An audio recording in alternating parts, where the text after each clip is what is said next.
Good morning eighth class. Unit first crop production and management में जो agriculture practice चल रहा है उसमें से हम लास्ट प्रैक्टिस आज करने वाले हैं जो कि काफ़ी इम्पोर्टेंट है, जिसे हम स्टोरेज कहेंगे।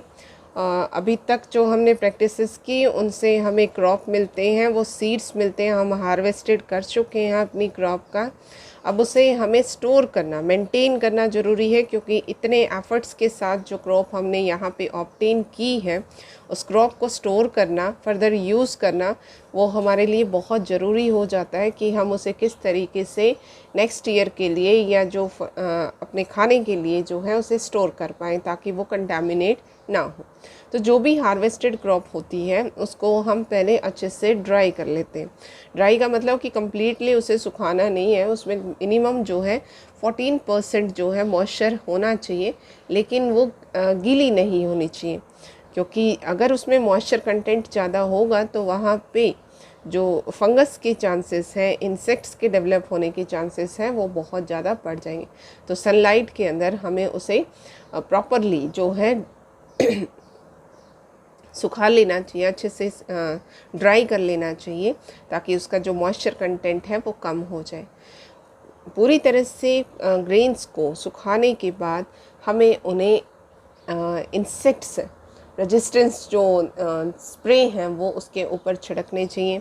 उन्हें पैक करने के लिए जो भी मटेरियल हम यहाँ पे यूज़ करते हैं, जैसे सिलोज यूज़ करते हैं, मेटालिक बिन है जिन्हें हम टंकियाँ वगैरह कहते हैं, उनमें स्टोर करने से पहले, या जो गोदाम है जहाँ पे हम ये गनी बैग्स रखने वाले हैं, उनको प्रॉपरली जो है सैनिटाइज़ करें, ताकि वहाँ पे कोई भी रोडेंट जो है, पेस्ट जो हैं, टर्माइट्स जो हैं वो जनरेट ना हो पाए, वहाँ सब स्प्रे हम करें।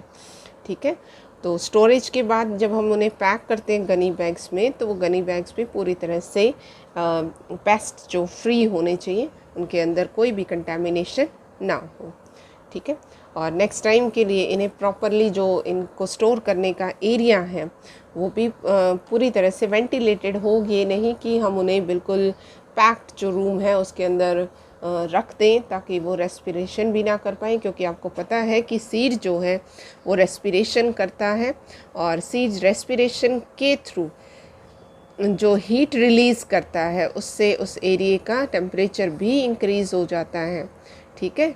टेम्परेचर जो है वो इंक्रीज़ होगा अगर उसके वेंटिलेशन की वहाँ पे अरेंजमेंट नहीं होगा, तो उस गोदाम में, उस रूम के अंदर जो है सीड्स जो हैं वो फंगस को कैच कर लेंगे। तो इसलिए हमें स्टोरेज में काफ़ी मेहनत करनी पड़ती है, क्योंकि स्टोरेज जो है वो हमारी पूरे साल की मेहनत जो है, क्रॉप प्रोडक्शन जो हमने की है, जो सीड हमने डेवलप किए हैं, उनको स्टोर करने का तरीका होता है। यहाँ मैंने कुछ पॉइंट्स लिखे हैं यहाँ के लिए। The harvested crop has to be protected from moisture, insects, rat and microorganism। तो इनके लिए हम केमिकल्स यूज़ कर सकते हैं, टैबलेट्स हैं, स्प्रे यूज़ कर सकते हैं।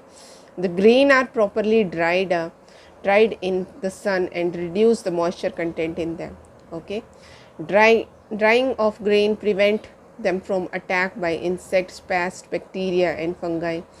इन चीज़ों से हमें उसे प्रिवेंट करना चाहिए।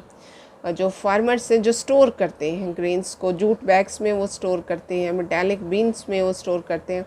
एक स्मॉल स्केल पे, एक छोटे स्केल पे जो स्टोरेज होती है वो जूट बैग्स के अंदर होती है। जूट बैग्स को प्रॉपरली सैनिटाइज़ कर लेना चाहिए ताकि वो सीड्स को नुकसान ना पहुंचाए। जो लार्ज स्केल्स पे, जैसे हम FCI जैसे इंस्टीट्यूट की बात करते हैं, जैसे हम फूड कॉरपोरेशन ऑफ इंडिया कहते हैं, जिसमें बहुत बड़े लेवल पे ग्रेन्स को स्टोर किया जाता है, तो storage of grain is done in silos and granaries in to protect them from pest. Okay. एक होम रेमेडी भी यहाँ पे हम फॉलो अप करते हैं, जो नीम है हमारा, जिसमें हम कहते हैं कि एंटीबायोटिक रेजिस्टेंस कुछ प्रॉपर्टीज़ होती हैं। ड्राइड नीम लीव्स भी जो हैं हम उन ग्रेन्स के अंदर, जो सीड्स हैं उनके अंदर डालते हैं, ताकि वहाँ पे कोई भी पेस्ट जो है, इंसेक्ट्स जो हैं वो जनरेट ना हो। ठीक है। ये आपकी एग्रीकल्चर प्रैक्टिसेस यहाँ कंप्लीट हो रही है। इसके अलावा हम एक और टर्म की बात करते हैं जिसे हम कहते हैं एनिमल हस्बेंड्री। हमें पता है कि जो पॉपुलेशन है वो कॉन्टीन्यूसली जो है इंक्रीज़ हो रही है, तो उसकी फूड की रिक्वायरमेंट को फुलफ़िल करने के लिए जो प्लांट प्रोडक्ट्स हैं वो सफिशेंट नहीं है। उसके साथ साथ जो हम फूड कंपोनेंट्स हैं, फूड कंटेंट्स हैं, उसमें कुछ एनिमल प्रोडक्ट्स को भी ऐड करते हैं, जैसे कि मिल्क है, बटर है, चीज़ है और मीट है, एग है, और इन चीज़ों को हम इंक्लूड करते हैं। तो एक प्रॉपर रेयरिंग करना, केयरिंग करना और ये प्रोडक्ट्स वहाँ से ऑब्टेन करना, तो एग्रीकल्चर में एक और टर्म भी यहाँ पे हम स्टडी करते हैं जिसे हम कहते हैं एनिमल हस्बेंड्री। एनिमल हस्बेंड्री में हम डिफरेंट टाइप्स ऑफ एनिमल्स, जैसे कि हम कहीं काऊ है, बुफेलो है, पोल्ट्री है, फिशेस हैं, हनी बी है, इन सब को हम इंक्लूड करते हैं और इन सब से हम प्रोडक्ट्स लेते हैं और पॉपुलेशंस की फूड की जो रिक्वायरमेंट है उसे कंप्लीट करते हैं। तो एनिमल हस्बेंड्री क्या है कि animals are rear in home और farm on a large scale. बहुत बड़े स्केल पे जब हम इन्हें रियर करते हैं, केयर करते हैं, उनसे प्रोडक्ट्स ऑब्टेन करते हैं, तो उसे हम कहते हैं एनिमल हस्बेंड्री। यहाँ मैंने एक एग्जांपल दिया है, जो फ़िश है, फ़िश से हम कॉड लिवर ऑयल लेते हैं। ये काफ़ी इम्पोर्टेंट ऑयल है। जैसे हम ये जो ऑयल है इसमें विटामिन डी जो है काफ़ी ज़्यादा अमाउंट में प्रेजेंट है, which is rich in vitamin D. तो इस तरह के प्रोडक्ट्स हम एनिमल से ऑब्टेन करते हैं। ठीक है, हमारा चैप्टर यहाँ कंप्लीट हो रहा है। एग्रीकल्चर प्रैक्टिसेस जो हैं वो कंप्लीट हो रही हैं। एक बारी हम उसे फ़्लो चार्ट की हेल्प से रिकॉल कर लेते हैं। आपको ये लर्न करना है।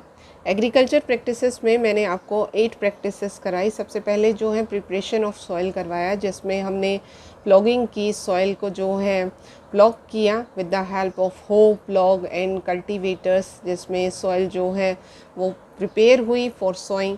सेकंड जो प्रैक्टिस थी उसमें हमने सोइंग की। सोइंग हमने 2 मेथड यूज़ किए, एक फनल जो ट्रेडिशनल मेथड है, दूसरा जो सीड ड्रिल है जो मशीन के थ्रू, और मशीन है जिसमें हमारा लेबर और टाइम जो है वो बचता है और सीड भी प्रॉपरली जो है सॉइल के अंदर ग्रो करते हैं। थर्ड जो हमारी प्रैक्टिस है, this one is adding manure and fertiliser. इसमें मैन्योर और फर्टिलाइज़र दोनों हमने सॉइल के अंदर ऐड किए और सॉइल को एनरिच किया। मैन्योर जो है वो ऑर्गेनिक कंपोनेंट है, नेचुरल है, जिसे हम होममेड कह सकते हैं, जो कैटल डक से तैयार किया जाता है, प्लांट प्रोडक्ट से तैयार किया जाता है। फर्टिलाइज़र जो है फैक्ट्रीज़ में तैयार किए जाते हैं, ऑर्गेनिक इनऑर्गेनिक दोनों होते हैं, न्यूट्रिएंट स्पेसिफिक होते हैं, सॉल्युबल फॉर्म होती है, प्लांट्स इससे बड़ी आसानी से एब्जॉर्ब कर पाते हैं और वो अपनी ग्रोथ कर पाते हैं। जो फोर्थ एग्रीकल्चर प्रैक्टिस आती है, this one is irrigation.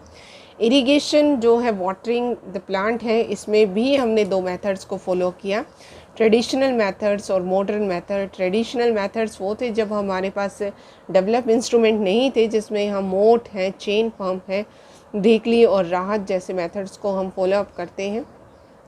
Next जो मॉडर्न मेथड्स हैं वो काफ़ी वाटर कंजर्विंग मेथड्स हैं, जिसमें हम स्प्रिंकल सिस्टम और ड्रिप सिस्टम यूज़ करते हैं। अनइवन लैंड के लिए हम ये मेथड यूज़ करते हैं। प्रॉपरली यहाँ पे पानी की हर एक बूंद जो है हमारे प्लांट की रूट्स तक पहुँचती है और पानी को हम कंजर्व भी कर पाते हैं। नेक्स्ट जो हमारी प्रोसेस है उसमें हम वीडिंग की। हमने जो एक्स्ट्रा प्लांट्स हैं जिसे हम वीड कहते हैं, उनको हमने with the help of instruments जो हैं मैनुअली और with the help of machine जो है वहाँ से अपरूटेड किया, जिसकी वजह से कि हमारे प्लांट्स जो हैं आसानी से ग्रो कर पाए। तो यहाँ हमने जो इंस्ट्रूमेंट फॉलो किए, इसमें एक खुरपी आता है जिसे मैनुअली हम इस्तेमाल करते हैं, सीड ड्रिल है जिसको हम with the help of tractor use करते हैं, एंड स्प्रेइंग भी हम यहाँ फॉलो करते हैं, जिसमें 2,4-D का हमने इस्तेमाल किया था, जो कि ब्रॉड लीव्स वीड्स को जो है रिमूव करने में हेल्प करता है। नेक्स्ट जो है हार्वेस्टिंग है, जिसमें हमने फसल के पकने के बाद उसे पूरी तरह से प्रिपेयर होने के बाद with the help of sickle और हार्वेस्टर जो है उसकी हार्वेस्टिंग की। और उसकी नेक्स्ट जो आता है threshing. After harvesting we extract seed from the chaff, जो है मैनुअली थ्रेशर्स मशीन और कंबाइंड थ्रेशर्स का इस्तेमाल करके हमने सीड्स को वहाँ पे अलग किया, ग्रेन्स को अलग किया। और लास्ट जो मैंने अभी आपको करवाया कि स्टोरेज, जो प्रॉपरली जो भी हमें यहाँ पे प्रोडक्ट्स मिले हैं उन प्रोडक्ट्स को हम with the help of jute bag, metallic beans जो हैं, सिलोस जो हैं, ग्रेनरीज जो हैं, उन्हें स्टोर करके रखेंगे ताकि हम पूरे साल उन्हें थ्रू आउट ईयर जो है कंज्यूम कर सकें और उन्हें इंसेक्ट्स, पेस्ट और रोडेंट से भी बचा सकें। तो ये आपकी सभी एग्रीकल्चर प्रैक्टिसेस हैं, इसको आपको लर्न करना है।